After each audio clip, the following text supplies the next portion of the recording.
Aloha everyone, and welcome to another episode of Sincerely Alana. Today's episode is definitely one of the most controversial episodes that I've done.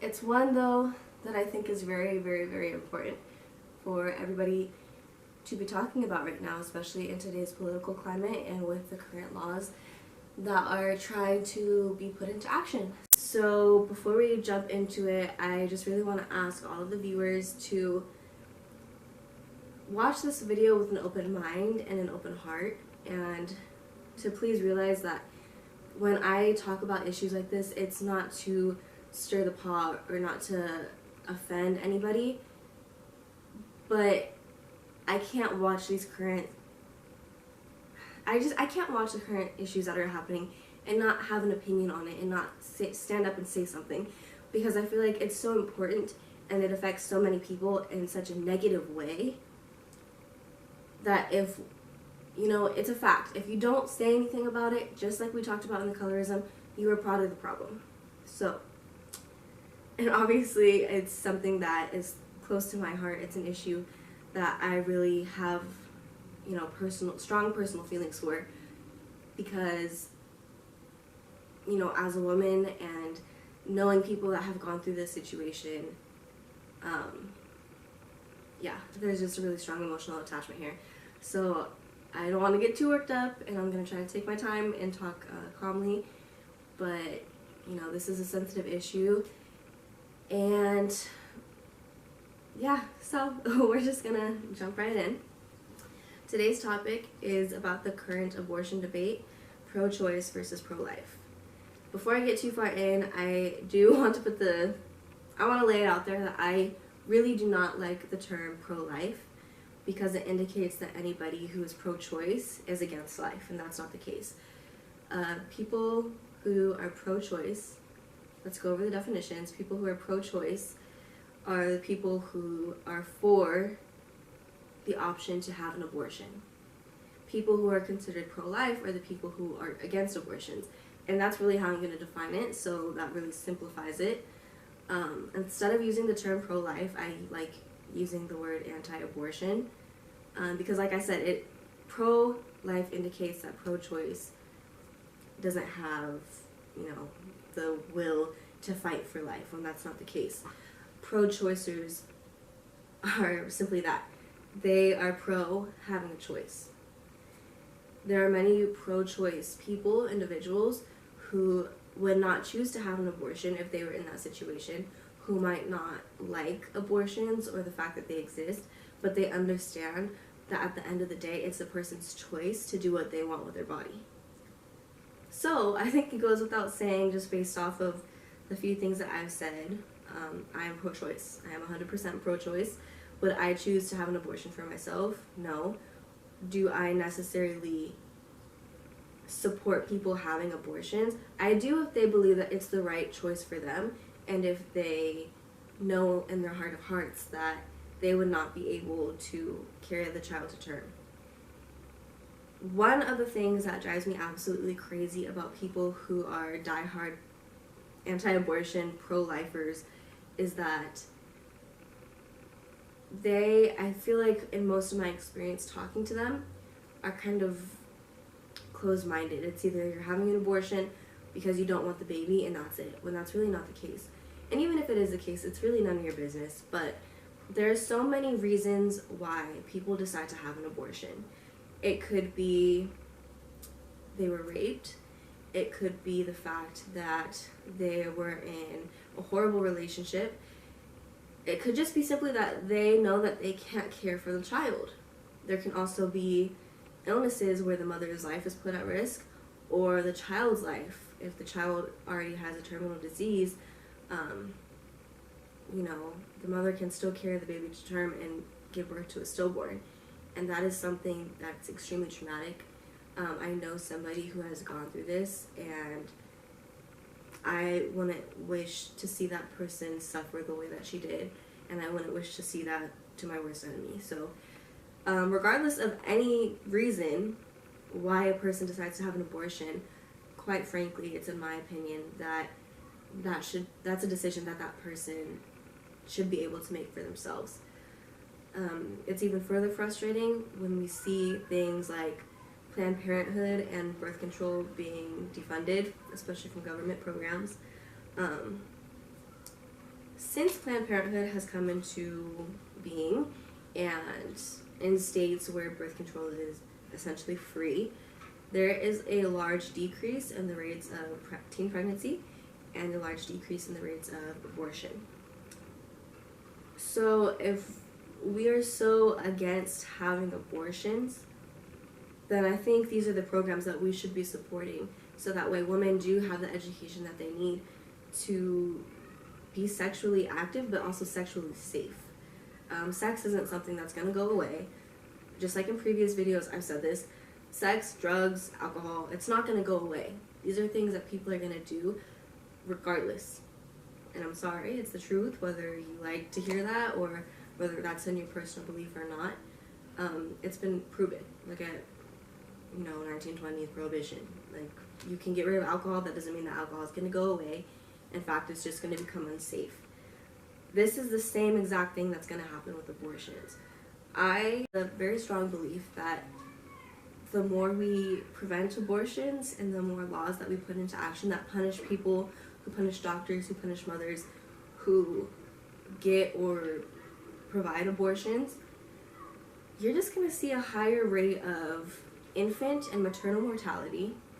You're going to find a higher rate of homelessness, more children in the foster system. You're going to find higher rates of depression, suicide, and other mental illnesses and other issues surrounding children because of the fact you're forcing people to do something that they don't want to do or that they are not able to do. There are way too many kids in the foster system already. There are too many children who are on the streets homeless, who are starving, not getting the things that they need. Why don't we take care of the people who are already here, who are already on this earth? Why aren't we fighting so hard to take care of the kids who are on the streets, who are in abusive homes, who are going in and out of the foster system? Why don't we take care of those kids before we worry about a cell that is growing in a woman's body? And I know I'm going to get a lot of backlash for that, because that's where the debate comes in, is that little cell is still a form of life. Do I agree with that? I do agree that it is a form of life, but so is a flower. People pick flowers all the time. That little cell is, even at 6 weeks, cannot think for itself, cannot form emotions, cannot technically be considered a living, breathing human, as is a living, breathing human as the rest of us are. So if we're gonna walk around and we're gonna cut whole entire rainforests down, if we can have this huge flower industry where trillions of flowers are grown to be cut down every single day, so that way your boyfriend can send you apology flower bouquet, we should not be so concerned with this tiny form of life that's going to significantly impact another person's life, possibly for the negative, to the point where we are now controlling that person. That to me does not make any sense. We have Viagra that's government funded. Last time I checked, there really aren't any laws preventing men from doing anything with their body, really. If anything, we're supporting their natural processes from happening. We're counteracting natural processes from happening. Example is Viagra. So why then are we taking away women's resources? Why do we have to pay an exorbitant amount of money for basic necessities for natural processes that we really cannot control? But we'll fund Viagra, which is counteracting a man's natural processes. On top of having birth control limited, Planned Parenthood being defunded, there's also this thing that really gets under my skin called the pink tax. And it's where products, feminine products, even razors that are pink, that are made for women, have a special tax on it. So this razor that's blue and a razor that's pink, although they're the same exact thing, just a different color, the pink one will cost more because of this pink tax. Why are we suppressing our women? This is a country that's supposedly built on freedom, that's built as a result of getting rid of oppression or rising from oppression, and yet we are oppressing half our population. And this is why this video is hard for me to have. This discussion is one that's not light. It's one that I hate the fact that we are having to have these discussions, that these are still problems, but a huge reason why these things are still problems is because we don't talk about it. This is the part that people don't understand. In order for anything to be done, in order for change to happen, there needs to be different conversations happening. We need to be able to sit down and talk about these sensitive topics and realize that the decisions that people make can dramatically affect the lives of millions of people. When I read and heard in the news all of these stories and all of these current laws that are being passed in states like Georgia, Alabama, I knew that I couldn't be the only one that had these feelings, especially because I have not had an abortion. So what I did right after knowing that, I put it out on Facebook. I asked if anybody who has personally had an abortion, who knows somebody who has an abortion, could please message me, and if you'd be willing to do a video, please let me know. So I've had a few people who did message me, and all of them wanted to remain anonymous except for one. So out of everybody that sent in messages, there is one person who had the courage to say that she wanted to be on the video. And it really did take me by surprise, because I wasn't really expecting anybody to be on the video. There was actually one of my family members commented saying that nobody would do that, and if it were up to her, you know, it's her business, and I totally understand. And I wasn't expecting to get even people to message me with anonymous stories, which I will be sharing shortly. But this one amazing woman, she came over earlier today, and it's funny because I recorded her interview before recording this part where I talk about my opinion and where I share these other anonymous stories. She was the first part of this video that I shot, and I didn't tell her anything based off of my opinion, really. I gave her kind of a layout of the things that I wanted to talk about, the questions that I was going to ask her, because for a lot of people it is kind of intimidating and nerve-wracking to talk in front of a camera. I personally still am not comfortable with the thought of the fact that I'm talking directly to a camera. But her name is Sabrina, and she has just this amazing story.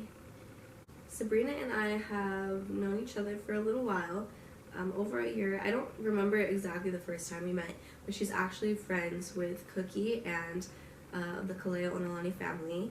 She is also somehow related to Alex's family. I forget exactly how, but I remember seeing her at one of his family gatherings, and it was one of those weird moments where you associate somebody with one group of people, so when you see that person outside of that group, you're kind of just like taken back. It's kind of like seeing your teacher at the grocery store with her husband and kids, you know?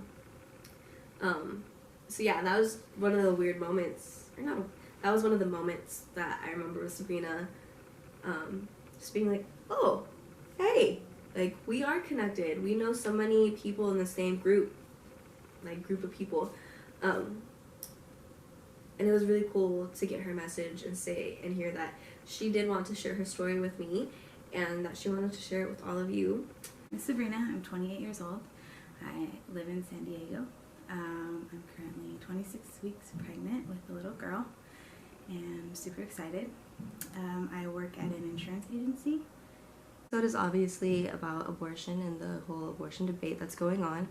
Can you describe what happened and what your situation was? Yeah. So about 5 years ago, I was in a relationship that really wasn't the greatest. It wasn't abusive or anything like that. It's just I knew that I shouldn't have been with this person, and found out that I was pregnant, and kind of immediately knew what I was going to have to do. He wanted me to keep the baby, and even though he wanted me to keep the baby, he made it very, very clear that he wasn't going to put in the extra work that he needed to do to make sure we could take care of a baby. He didn't think having a kid was a big deal, and he already had a son who I felt like he didn't do what he needed to do to take care of him. So it was kind of a reality check for me, as in, why am I in this relationship? And I didn't think that we were in a position to bring a child into this world, and I just knew that I couldn't give a baby the life that I wanted to give a child when it was time for me to have a kid. Yeah. So I decided to have an abortion. So when you found out you were pregnant, were you by yourself? Did you take a pregnancy test? Like, what went through your head at that time? I wasn't by myself. We went and bought a test together, and I took it, and I immediately started crying, and he was happy, and it kind of broke my heart because I knew that I wasn't feeling the same way that he was about it, and I immediately was scared, because I was always the type of person that said, I don't think I would be able to have an abortion. Not that I disagreed with it, but I just didn't think that I would be able to go through with it. Yeah. And when I found out that I was pregnant, it's crazy because it was immediately my decision. And I don't think that people understand really, the decision until you're in that situation. So, yeah, I was really scared. Yeah, one of the things that I think drives me crazy about people when they say, pro-life, blah, blah, blah, it's not your choice. Right. And they're not the people that have to live with the choice. Like, regardless of, if you have an abortion because of something traumatic that happened or just your own decision, everybody still has, like, an emotional connection, and you have to live with that. Right. And it's like a trauma. Yeah. Well, that's the thing, too, is, like, I don't really like the name, like, pro-life, because I hate that name. Just because you're pro-choice doesn't mean that you're not pro-life, you know what I mean? And it's not that I think abortions are the solution to every problem, or, that there's a lot of people who are pro-choice that don't necessarily agree with abortions, but it's about having that choice of what to do with your body. Exactly. And I think that that whole point is overlooked a lot. Perfect. You said that so well. What was the method of abortion? Was it a chemical abortion or surgical? I did the surgical. Surgical? Abortion, yeah. How far along were you? I was 6 weeks. 6 weeks. How did you feel immediately after the abortion, and then months following or whatever? Was there this roller coaster of emotions that you went through? There was a roller coaster of emotions. I felt a lot of guilt and shame, because my boyfriend at the time, it's not what he wanted me to do, so he said a lot of nasty things to me about it, constantly told me I didn't deserve to be loved and all kinds of things like that. So after you hear things like that over a period of time, and you start to believe it. Mm-hmm.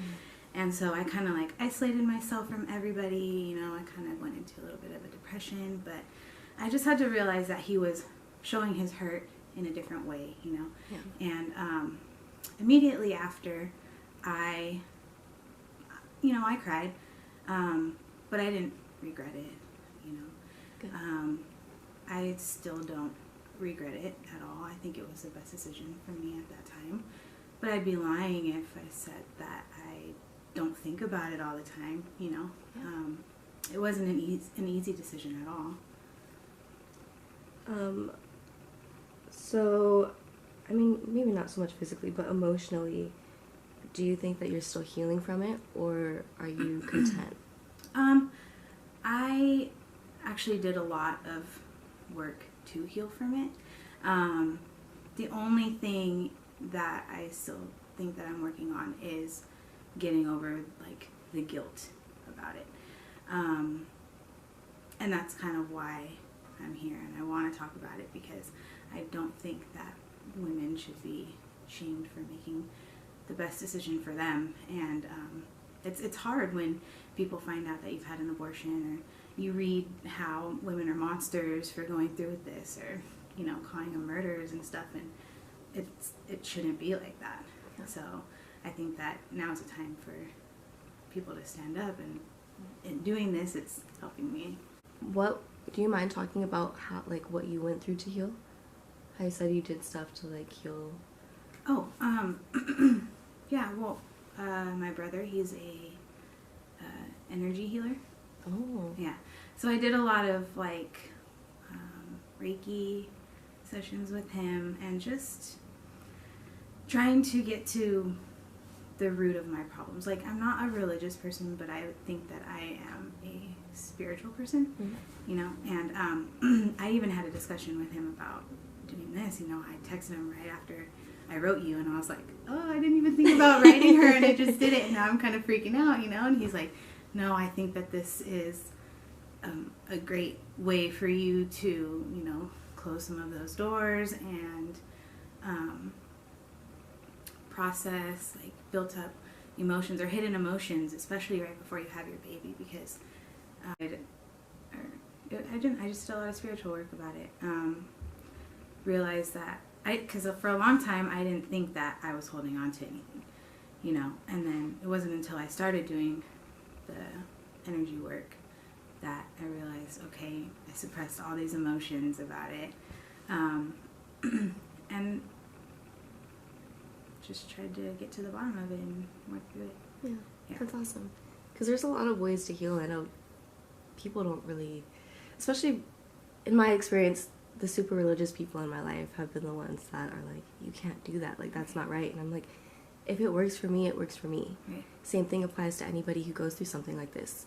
Whatever helps you heal, you have to do it, and you have to follow through with it. Right. And yeah, it drives me crazy how people judge that sometimes. Yeah. This is my question that I remembered.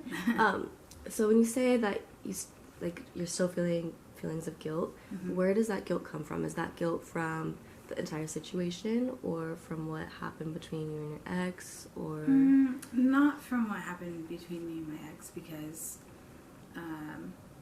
like, I know in my heart that I was not supposed to be with this person, and you know, it's just, it worked out how it was supposed to in my eyes.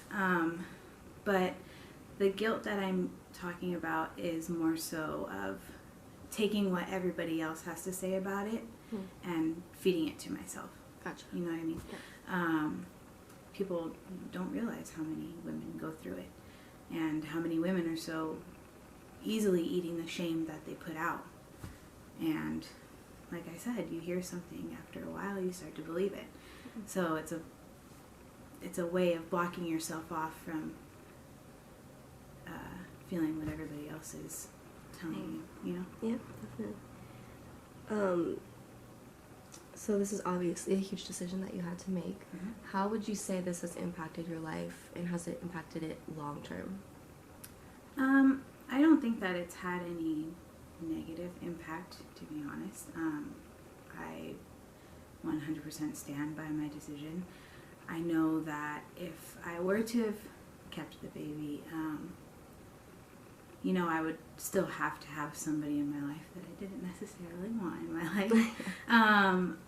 And like I said, I'm a spiritual person, and I do think that everything happens for a reason, and I think that this has kind of cleared my path for how my life is supposed to be and how it's going right now, you know. Yeah. And I wouldn't change it. You know, with the current abortion laws and people being told that they have to carry to full term, if you were forced to carry to full term, how do you think your life would be different right now? And do you think that you would consider giving the baby up for adoption? I probably would not have given the baby up for adoption. It's so easy for people to throw that option out there, Mm-hmm. but actually carrying the baby and feeling the baby move inside you, and you start to develop an emotional connection with this child that's growing inside of you. And I don't think that I would have had it in my heart to carry full term and then give the baby up. I would have just had to do what I had to do to make sure I took care of this child. Yeah. Like I said, with the current debate, what are your personal feelings in all of it? And where do you stand? I don't like the term pro-life either, so I've been using anti-abortion. Mm-hmm. So anti-abortion, pro-choice, or is there some kind of middle ground that you see? Well, I'm 100% pro-choice. It's, to me, it makes me very upset just because, you know, of what I went through. And then also it's scary. It's scary for the future, for women, for children, you know. People aren't going to stop having sex, so abortions are still going to happen. Now they're just going to be a lot more dangerous and illegal, and, you know, for the children, there's already so many homeless children or children in the system that aren't getting taken care of, and it's just going to be, you know, more of that. And I'm scared because I'm having a daughter, and I want her to be able to have a say in her reproductive rights, and she's always going to know that she has that choice, you know. But it's just a scary path that we're going down right now.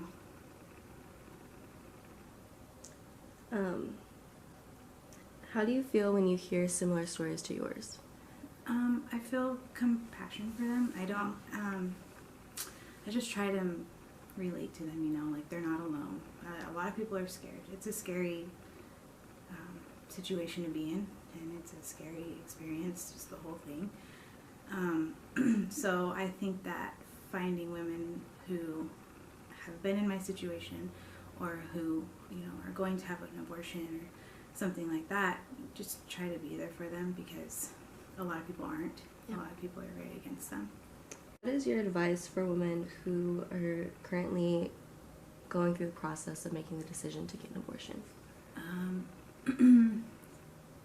Don't let anybody influence you on what you think is best for your life. Stay in your truth, and know that if you are making that decision because that's what's best for you, then just hold on to that, because there's a lot of people that are going to try to fight you on it and tell you that it's wrong. And it's not wrong if it's what's best for you. Perfect. Yeah. Awesome. Thank you so much for coming. I really appreciate it. For me, you were like on it. Yeah. When I posted it, you were on it. I know. And I got that message from you, and I was so moved, and I'm just so thankful that you had the courage and you're so brave to be able to come and tell your truth. Yeah. And I'm really appreciative of it. No problem. And I'm sure you are going to make an impact on a lot of people's lives. I hope so. That's why I'm here.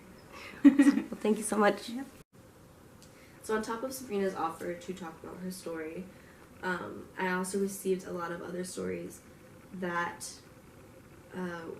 didn't really include abortion, but who wanted to bring to light their experience with being sexually harassed and raped.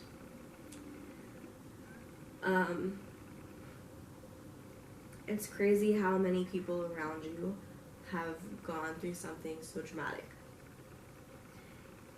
And my hope and my wish is that like you guys who are watching this, and also just people in general, really, when you walk around preaching how much you hate something or saying things that, you know, are insensitive to things like rape, like sexual harassment, like abortion, at any point in time, any one of the people standing around you, there's a good possibility that they have experienced rape, sexual harassment, abortion. Because I got so many stories that were sexual harassment, I'm going to make another video and I'm going to tie it into the Me Too movement. I have my own story to share in that video. But for the purpose of today's video and using one of these anonymous stories that was submitted for the video, I'm going to share the story about a girl that was raped. So I'm going to read it directly off the phone. Before I get into the story, I'm gonna share her original message, which is, "Hey, I've been seeing your posts on the abortion laws, and I just want to commend you for being so vocal about your beliefs. This whole situation is so tragic, and I always want to like and share stuff, but I know my family would ostracize me. I do have a story I'd like to share though. I got an IUD in March of 2016 because I heard it would help me regulate my period. I wasn't even sexually active at the time, but the IUD ended up saving me. I got raped 2 months after the IUD was put in. I don't know what would have happened to me if I hadn't been on birth control. So, in my opinion, it's messed up that there are states trying to ban birth control and abortion while teaching abstinence-only sexual education. They just don't want to believe that people are going to have sex outside of marriage or reproductive purposes."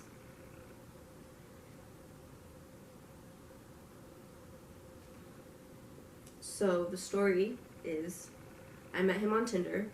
We went on a date and it was kind of dull, so we decided to go to the beach. When we got there, we realized it was a little cold, so we decided to sit in the car and talk instead. But then he started trying to kiss me and he wouldn't stop when I started resisting. I was saying no and trying to push him off, but then he picked me up and put me on his lap and raped me. At that point, I was frozen and didn't know what to do, so I just waited for it to end.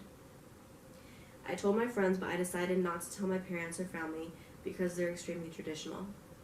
I heard my parents say once that girls shouldn't get raped because their husband won't value them since they lost their virginity. So afterwards, I was diagnosed with bipolar disorder. This happened about 3 years ago, and it sent me into a hypomanic episode, and I started acting really impulsively. I suppressed all my feelings and then came out as erratic instead. In my next relationship, I was super vulnerable, and he raped me throughout our 6 months together. Mostly, it was a battle of trying to feel like I was in control of my life and my emotions and learning to trust people again. And it affects me every day of my life. I have PTSD nightmares and wake up screaming. I've done so much for myself since then, and I'm the happiest I've ever been, but I don't know how to have a healthy relationship or sex life anymore. I don't know how to let my guard down long enough to let someone get close to me, and when I'm uncomfortable during sex, I'm afraid of saying no because I don't want to get raped again. I don't think that reproductive rights should be limited to the extremes of rape or incest. Women should have the choice, especially since irresponsible ejaculation is accountable for 100% of all unwanted pregnancies. The ban is just another way to victim blame and use women as a scapegoat for men's actions. My advice is to teach both girls and boys at a young age about consent, respect, and gender equality, and to follow through with treatment even though it's hard to think about things that have been suppressed. That's my current situation. I have to go back to therapy because I've never finished my treatment, and it's really biting me right now. Thank you for giving me the platform to share my story.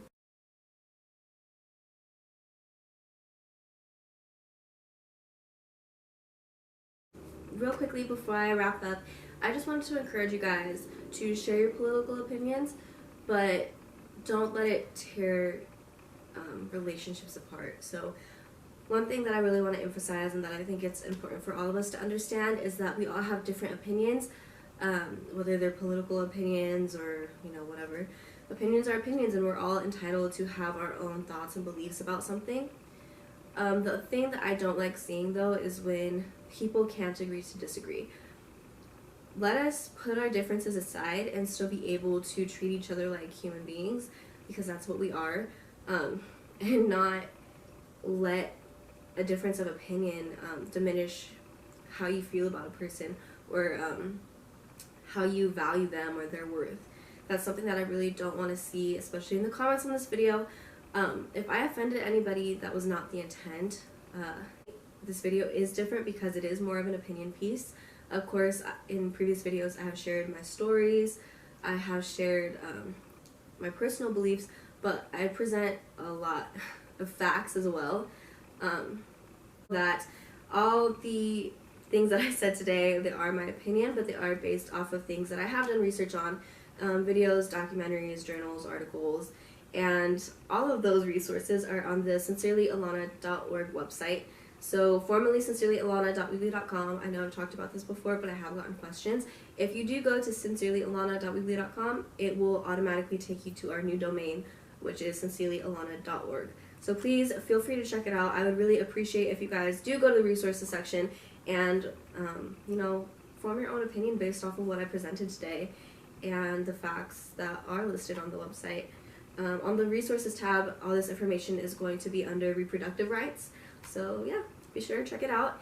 And please, please, please, as always, remember to spread peace, love, and positivity. Mahalo.